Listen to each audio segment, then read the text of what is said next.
here once again to help you guys have an awesome conversation that needs to be had, considering we are in 2025 with a new political leader in the United States.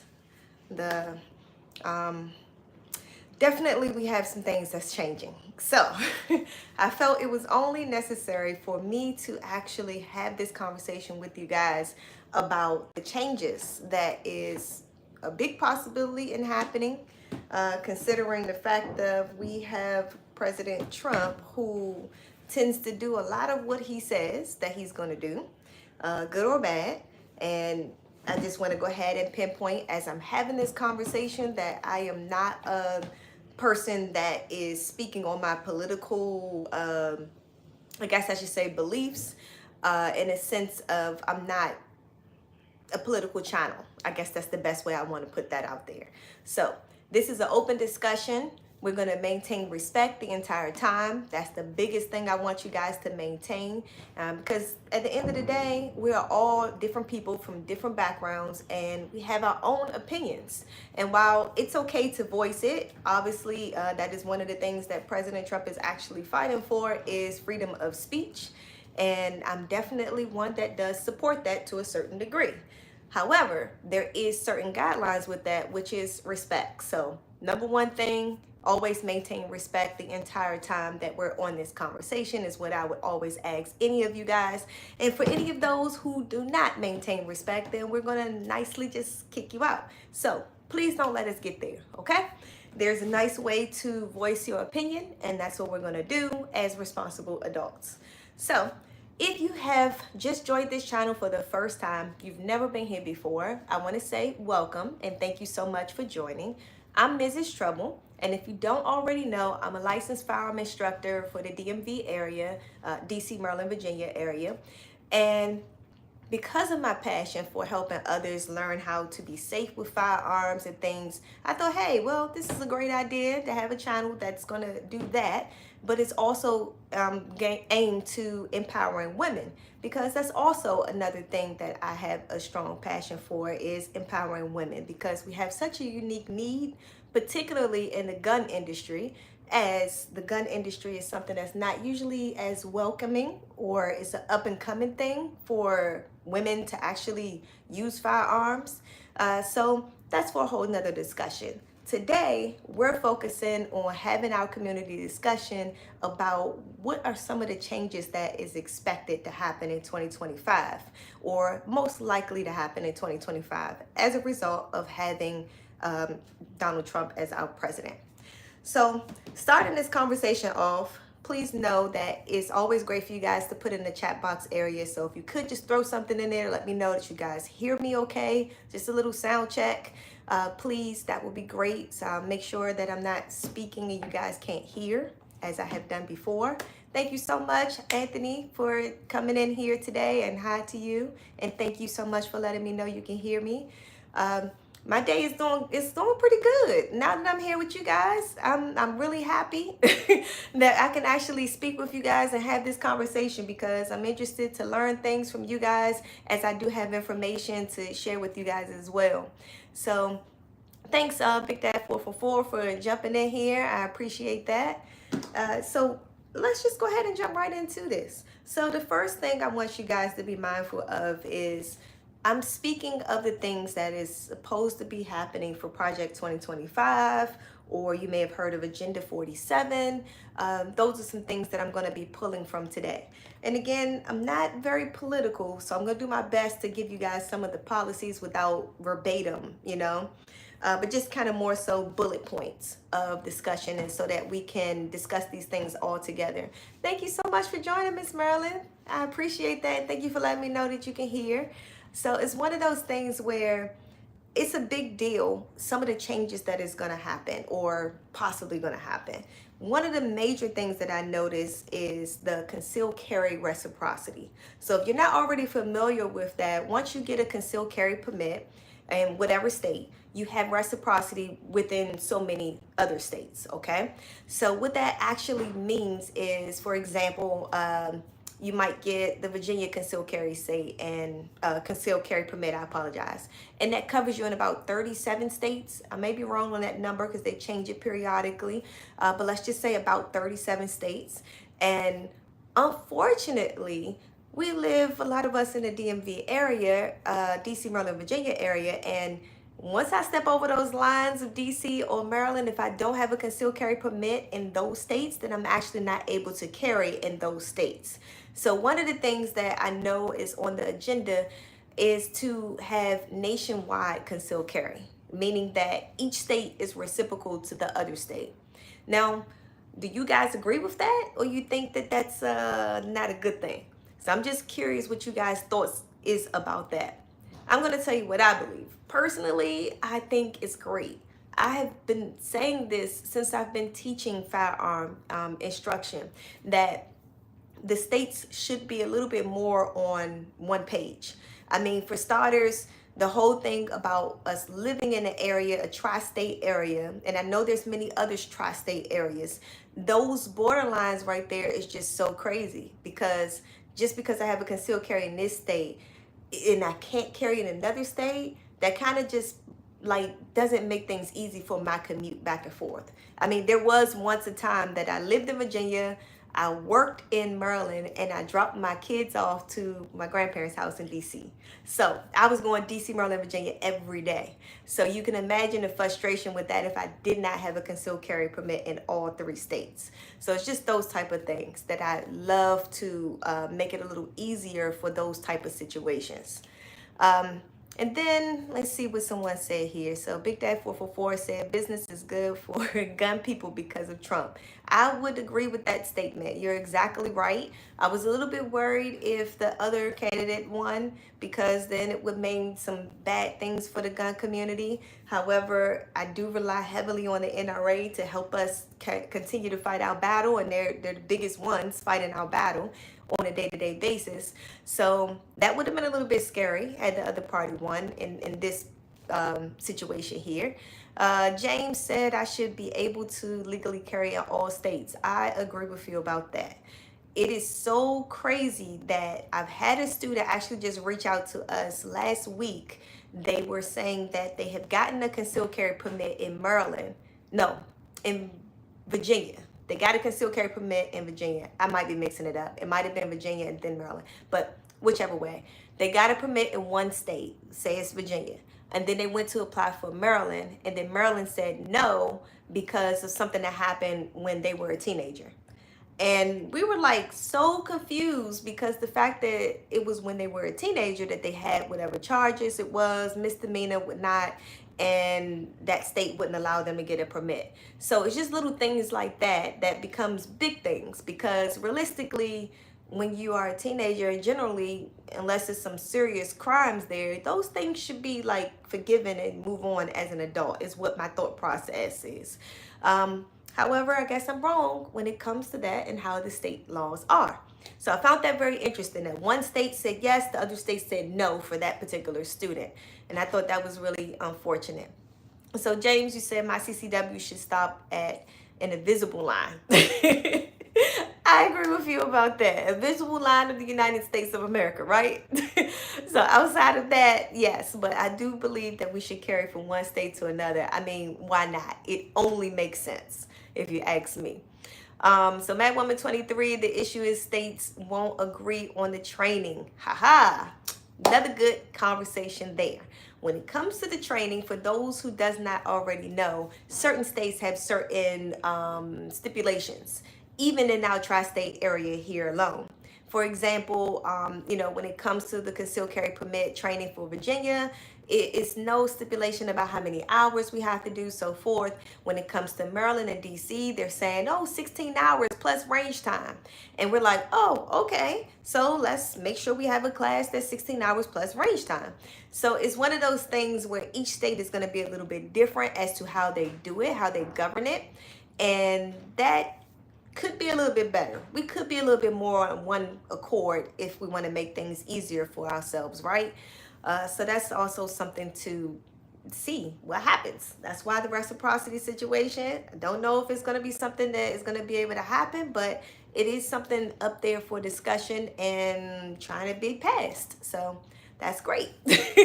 When it comes to the training, though, for the permits that's needed, also there is some other stipulations about what instructors is doing what training. So as an instructor, we have to get certain permits to be able to provide the training. So it's not enough to say that we're, for example, NRA certified instructor, for example. Okay, there are other things that we can do to be certified as an instructor, but the states sometimes say, okay, you need to be certified through us. For example, DC, for example, Maryland, we got to be certified through those states in order to be able to provide their training. And I think North Carolina is like that as well. So it's one of those things where it's like, oh, okay, so now we got to pick up this credential. So those are things that each state is doing a little bit differently, and hopefully one day we get it on the same, same page. That would be so great. And hi, thanks for dropping in. So when it comes to gun control, rollbacks is something that is also something that we have to consider, that may be something that changes. So what that means exactly is some of the policies and procedures that were passed with the last administration, some of them are going to go back. Okay. And specifically, I know that the reset trigger ban, that is something that's supposed to just go away and be okay now. And the expanded background checks. So there are certain stipulations when people buy firearms that is different from one state to another. So for example, anytime we buy a gun, we should all be getting a background check, right? But there were some stipulations on person-to-person transfer. So if I sold a firearm to, let's say, Matt Woman 23, and us being friends or something, and I'm transferring the firearm to her, she's buying it from me, there is still a stipulation on getting a background check for her to be able to receive that firearm. So, and what these policies that's possibly going to change is going to change that. So that's not going to be necessarily necessary anymore. So there are certain things like that is expected to change. So Big Dad 444 said, can you carry everywhere as an instructor? Good question. And the answer is no. Unfortunately, no. I would think so. We may have to go through less training. We just have to show our credentials, but we still have to apply for the states and get an actual concealed carry just like everyone else. And so that would make a lot of sense. I would think that would be a great decision to make, because if we're able to teach the class, I don't understand why we can't carry in your state. But that's nonetheless not a rule as of right now.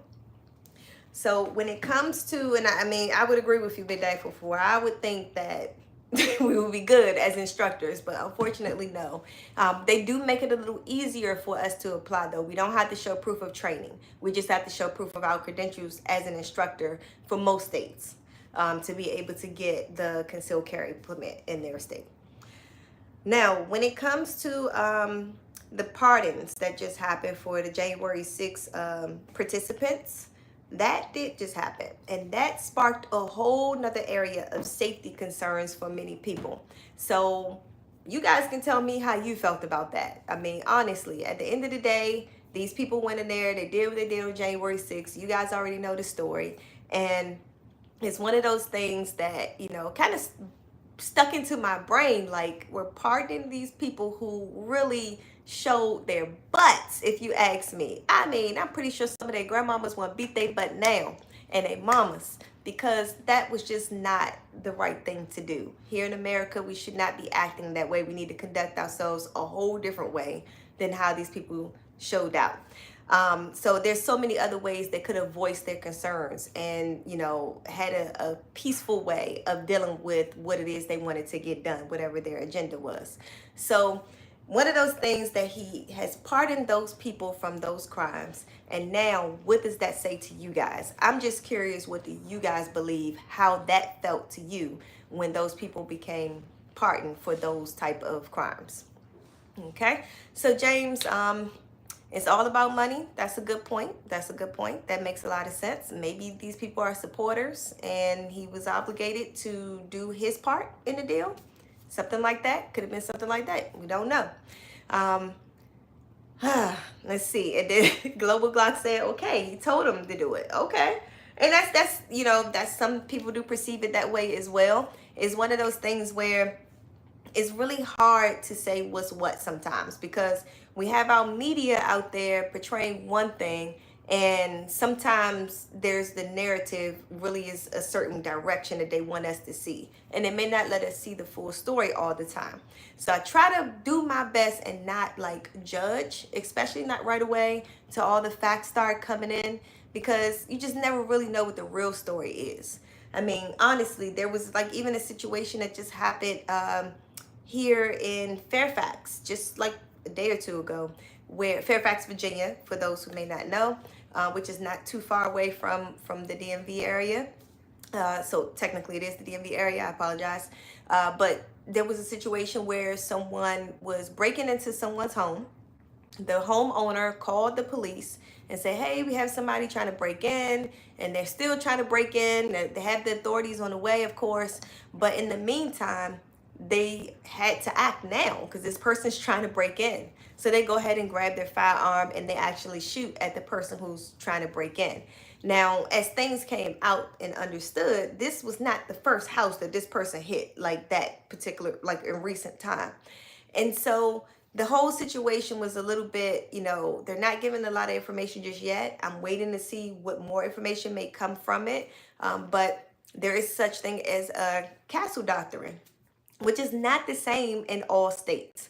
So you may have that, whereas, for example, I know Virginia has a certain level of a castle doctrine, but right over the lines in Maryland, right in DC, not practiced the same way. So when it comes to those type of things, it would be great if we were all on one accord, just food for thought.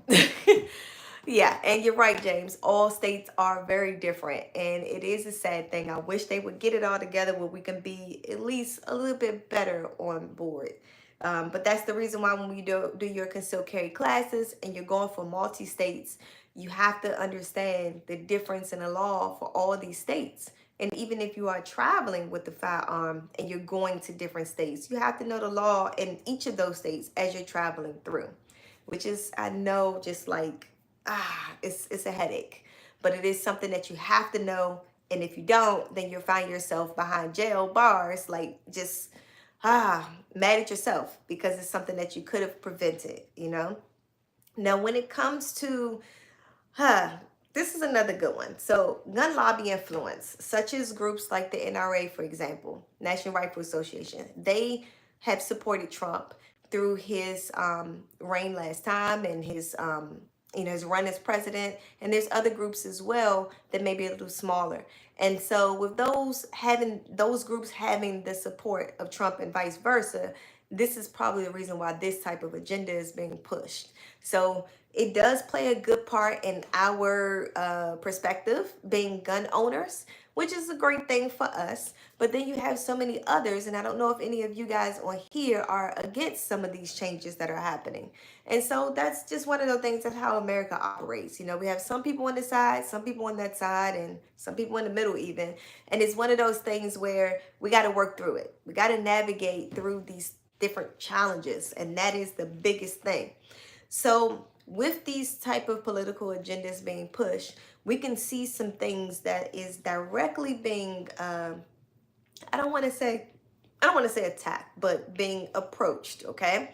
And as a result of these type of agendas being pushed and approached, we've noticed even in our own company that we're getting higher calls of women who are interested in firearm training, self-defense training. We're getting higher calls of people from the LGBTQ plus, groups.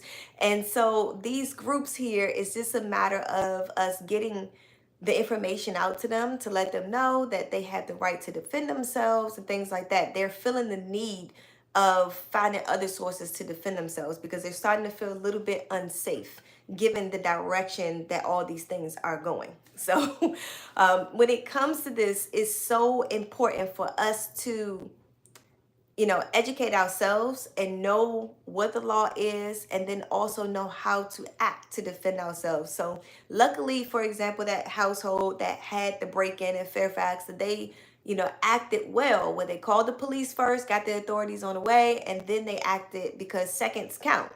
I mean, really, we can sit around and wait for the police to come, but once that person broke into your doors, if the police isn't there, they can't deal with it. It's you and that person. So this is the reason why I do what I do, because seconds matter, and we're the first person. We're our first line of defense. So thank you so much, Carl, for that. I appreciate your comment. And I agree with you. We do need more like myself to be out and speaking about this and helping others, because really there's lots of other people out there that looks like me, and women that are women of color, and it's just so many things out there we need to know how to do to defend ourselves. So when it comes to the Supreme Court impact, this is also another big thing, because more conservative justices could lead to ruling in favor of a lot of gun rights, okay, and overturning some restrictions that already exist. And so this is a really big deal, and you guys really should take a look at these type of things that is happening in Project 2025 and also Agenda 47, so you guys can familiarize yourself with some of the specific things that are possibly going to change or more likely to change, because it affects our day-to-day life. I mean, just the ban on different things about firearms, different pieces that you could buy, or those type of things might change very quickly. So it's a matter of you guys going out there, knowing the knowledge for yourself, so you can know how to live on a day-to-day basis. Big Dad 44 said, where do you find gun laws? I'm not trying to be funny, but really, how do I know the updates? And do you email people? Good question. So you can join different things. You have any legal protection, like U.S. Law Shield is one that I partner with. This is a resource for you to be able to stay up to date with the gun laws. They have resources for them. And then if you don't have U.S. Law Shield, maybe you have some other like USCCA and other companies like that, okay? Me personally, I love U.S. Law Shield. That's what I'm always going to direct you to, although there are others out there that does a similar service. But U.S. Law Shield will be a good source to be able to even call and speak to a lawyer if you had any legal questions. So you having a lawyer or retainer for those type of things is a really big deal, because you're right, the laws change all the time. Oh gosh, and I wish I remember the name of that source. I'm gonna try to come back to this and put a source there for you guys, but there is something you can go on for the federal government and sign up for an email list when there are changes for some laws. So that is something else that you can look into. I just can't remember the site. If anybody knows the site, if you can please put it there for me, but I can't think of what it is right now. But another great tool would be the CCW app. I know that one's like $2 for a year, and they do update and have the different laws, and they break it down per state, so you can see the laws in all states as it pertains to self-defense laws or firearm laws. So that's also another really good one for you to be able to have right at your fingertips.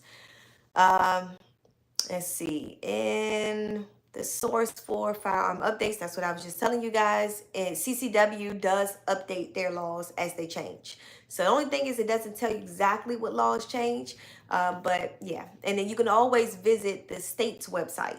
So the state website will also have updates. So whatever state you're interested in, and they will have updates, and they may have an email update list as well for you to be able to get alerts when things change.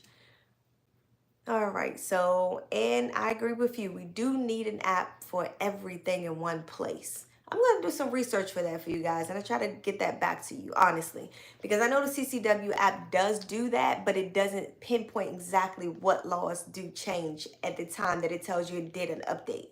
So I'm going to have to do some research and find one good one for you guys. Hopefully I can find one that's one good source. But like I said, U.S. Law Shield has some good tools out there for you too. So if you signed up for U.S. Law Shield, they'll have some tools for you to be able to stay up to date with the laws in your home state. Now, when it comes to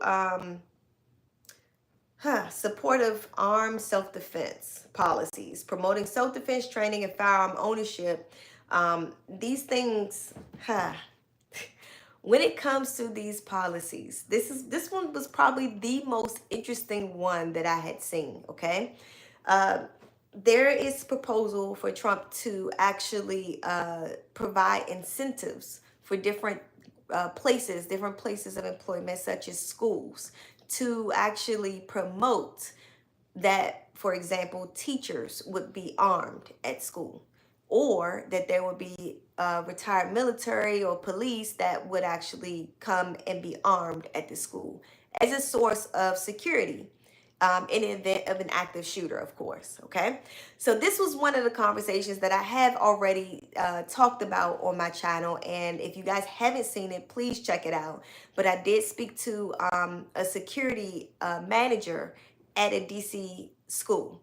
Okay, and it was a very interesting conversation. I also spoke to administrative staff in another conversation about the safety at the school as well, and they were administrative staff in Virginia. And it's one of those things where it's interesting because each of those conversations, majority of the viewers as well as the guests, all were saying that they don't believe that teachers or anyone should be armed at school. And this really intrigued me as far as this conversation, because the fact that we would have this argument one way or another just goes to show just how American we are, right? Because we have some people that believe this way, other people believe that way, right? And I do know that they're putting those things in practice in some areas in Texas. I don't know how efficient those schools are with this, or has it actually taken hold where multiple places are doing it, or if it's an isolated thing. But I do know in Texas they have already tried this process.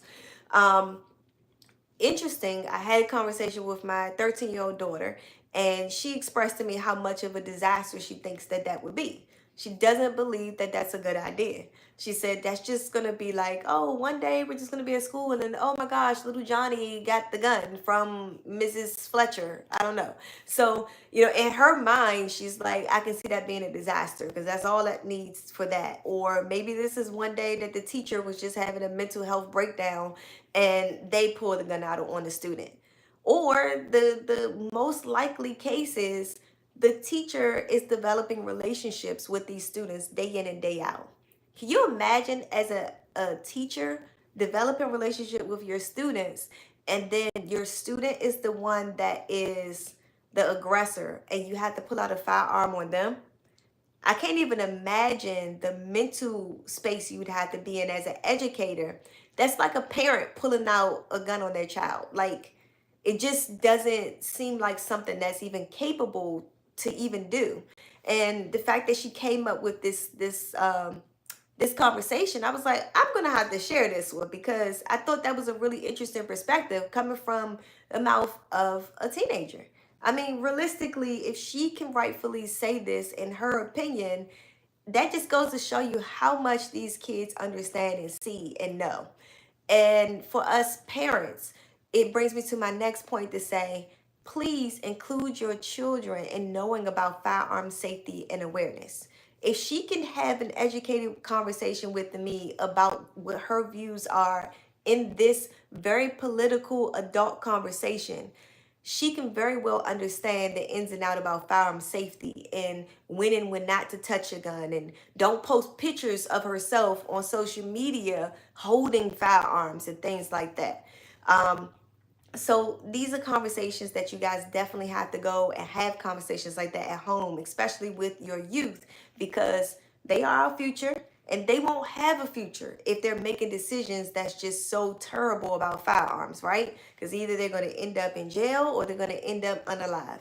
And that's what I always want to make sure you guys know, that it's our job to do educating our children. Yeah, we send them to school to learn all these things, but there's so much more education they need beyond what the school actually provides.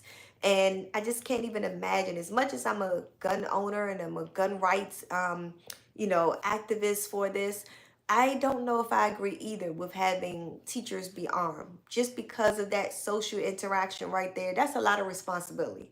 Teachers already have a big enough job. I can't even imagine putting that responsibility in their hands as well. So the thing is, I'm curious to know what you guys think about that. Do you think that we should have guns at school or nah? I'm really curious, because I wonder if I'm just thinking one-sided about this, or what do you guys believe about that? And then what do you guys also think about these other policies and changes? Because honestly, one of the ways that is said to be implemented as far as the teachers being armed is that they will provide incentives for the schools if the teachers were armed. And I'm like, wow. So now you force them in the corner and actually really promoting them to actually be armed instead of it being an actual just choice. So if you want more funding for books, go ahead and arm some of your teachers. That's basically what they're saying. And so it's really interesting to see these type of policies and things. I think out of all of them, the most exciting one is the possibility that we would have all 50 states be within reciprocity. So I think that that's really, a big deal. That would be a big deal. So James, you said, heck no. Heck no. Okay, I hear you on that. Because I mean, honestly, it's already a big job for these people at work, at the schools, every day. These kids are a handful, okay? A handful. So you guys go ahead and tell me what you feel about these policies in the chat area. Definitely, I would love for you guys to do that because I want to know your feedback, what you're feeling about any of these things. Do you agree with all state reciprocity? Do you agree with stopping the whole ATF knowing what firearms that you purchase? Because there is like a long list of things that they know, and that is one of them. They have like a list. So it's said that possibly some of these policies are changed or put out there that the ATF would basically have to, for lack of a better word, burn the records that they have and not know what people have in their homes, basically. Okay, that is one of the things that's also on the table. I'm like, whoa, they're going deep with these things. um, and so teachers have had bad days. That is exactly the fact that I would agree with you about that, Drew. And honestly, we're human just like everyone else, and teachers is no exception to that. And just to put that in their hands, I think that's a bit much, a bit much. Now we should have some active shooter drills that is happening to all through all schools, which is great. And having some first responders to be the person responsible in case something like that does happen, I can see why their mind would go with that because, again, seconds matter. So waiting for authorities to get to the scene, that's a big deal. But I know that they do have, at least in our area, in my area where my kids go to school, because I questioned this and I've spoken to the police officers, but I do know that they have police officers that are stationed very closely, if not at the schools, to make sure in case something like that happened that there is a first responder that can respond right away. So, but that's a really big job too. I mean, you got one officer, maybe two, patrolling in that same little area.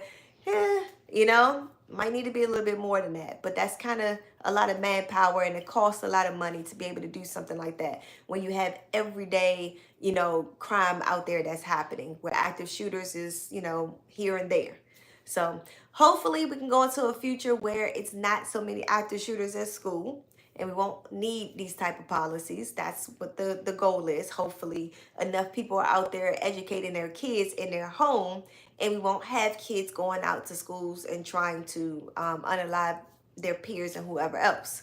So that's really my goal, to help you guys be a part of the mission of not having it get to that point. When your kid is having some mental health situations, we need to address it. Don't ignore it. Don't be the parent to say, oh no, not my kid, not my kid, not my baby. I mean, honestly, I don't ever want anything like that to be, something portrayed on my children either. But I will be realistic with myself and with my kids and say, we need to get you some help. Or we need to put these guns somewhere else. I have to be that person and be responsible. And I really hope that you would be too. So when it comes to this whole Project 2025 and Agenda 47, please keep your eyes out there and ears open as well to know what's going on, because if you guys are being responsible firearm owners, the first thing you need to know is what the law is. And if they're subject to change, then those are some things you need to be mindful of. You can always kind of Google, what are some changes that are happening as a result of Project 2025 or Agenda 47, and you'll get some information that comes up as well. And especially as President Trump does begin to sign these documents, it'll be very visible news. But who knows what the agenda is for the media and how much we'll hear about it. So sometimes you may have to go and look for it. And, just like the old record said, the revolution would not be televised. So you may have to go and read some information. You may not be able to find a video on some information as well. So locking up a gun is a must, and I would have to agree with you about that. Beyondra, honestly, is one of those things where I can't say it enough. It's not enough to have your firearms out of sight, you know, out of reach. You also have to lock them away. So definitely, you guys, stay tuned. I do have some more great conversations coming up and some more interviews that is coming out very soon. It has been requested for some also for some gun reviews, and I'm working on those edits as well, so I'll have those to you guys in the upcoming days and weeks. So definitely stay tuned. If you're not already subscribed to the channel, please do subscribe to the channel so you'll see when I put this information out there. And if you guys have any other suggestions about information you want to know more about, please go ahead and put that in the chat box area. I'm always looking to see what things you guys are needing, because I want to get the information out to you guys and what's needed for you. As I understand, everybody comes from different backgrounds, come from their own understanding, and so we need to know different things at different times. So definitely stay safe out there. Until next time, I will see you guys next week for Wednesday, a little check-in that I have begun to do every Wednesday around 12 o'clock. I'm going to check in with you guys to make sure you guys are staying up to date with your knowledge and your skills of firearm use. And then I'll also be back with you guys next Friday for another great discussion, and definitely look forward to seeing you guys show up at both.